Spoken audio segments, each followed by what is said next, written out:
Thank you, behind my group, for attending to this meeting. So if you had to only in 45 seconds explain what is your work within the eHealth lab, what would you tell us? So I'm the principal investigator of the eHealth lab. So my role is just to look for funding, look for candidates to do a PhD, for instance, and try to gather all the researchers in the group in order to have like common knowledge and to share ideas and projects. Do you think that a biomedical engineering could find professional dedication in a research group such as the one that you work in? Sure. In fact, biomedical engineering, as far as I know, depending on where you have followed this degree, the knowledge you've got might be much more engineering focused or much more biomedical sciences focused. But both of them are important. So in our discipline, in eHealth, we are Yes. in a inter-transdisciplinary field. So I think everybody's welcome, and different knowledge coming from different background knowledge is more than expected in order to build new innovation interventions to be implemented in the healthcare system. So you don't have any biomedical engineer working with you? No, we are quite old in terms of age. I mean, all of us, we've got like traditional degrees. We've got Yeah. people who are has got a degree in psychology, in biology, in medical sciences, in physics, and me myself, I'm a biochemist. So it's quite Biochemist. yeah. So quite Nice. traditional Yeah. degrees.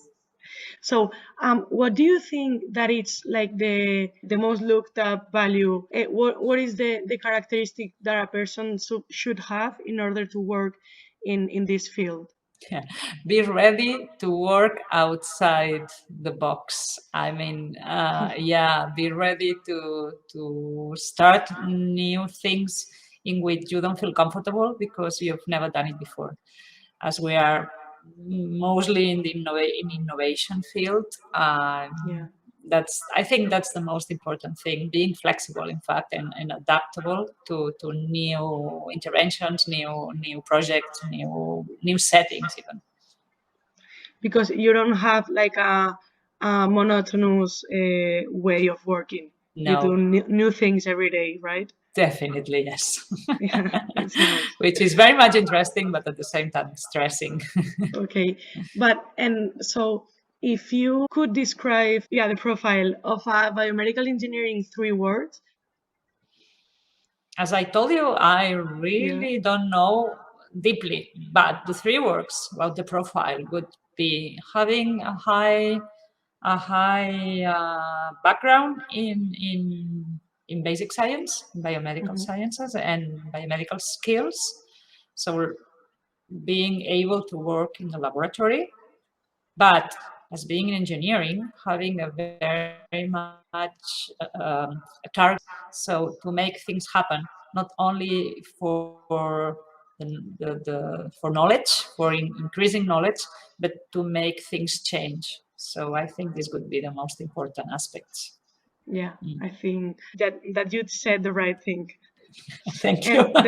the last question, for those that who want to dedicate themselves in your expertise area, what would you say to them, or what would you recommend to them before entering to this field? Yeah, my recommendation would be it's not enough what you learned at the university in the degree level. You Mhm. need to, as I was saying before, to move forward, and move forward sometimes means learning a little bit of data science, learning a little bit of understanding how the health sector works, and because that's not is not an easy sector at all, learning quite a lot about the context. So it's not the same the healthcare system here that in the US or in Australia or Yeah. in the UK is quite similar to ours, but for instance in Germany, the possibilities you will have are going to be quite different compared to the ones we have now here. you also need to be like prepared to work on your own, Yeah. because not everything that you are taught in the university is going to be as working in the day-to-day work, right? My, Okay. my recommendation would be, don't be afraid of Yes. doing things that maybe from the beginning you think you don't know how to do them.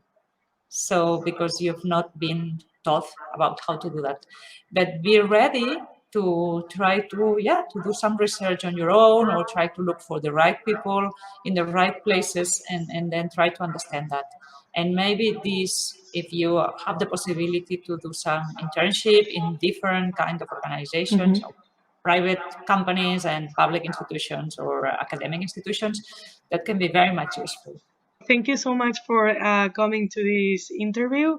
I really find it really interesting, and I hope our colleagues do it also.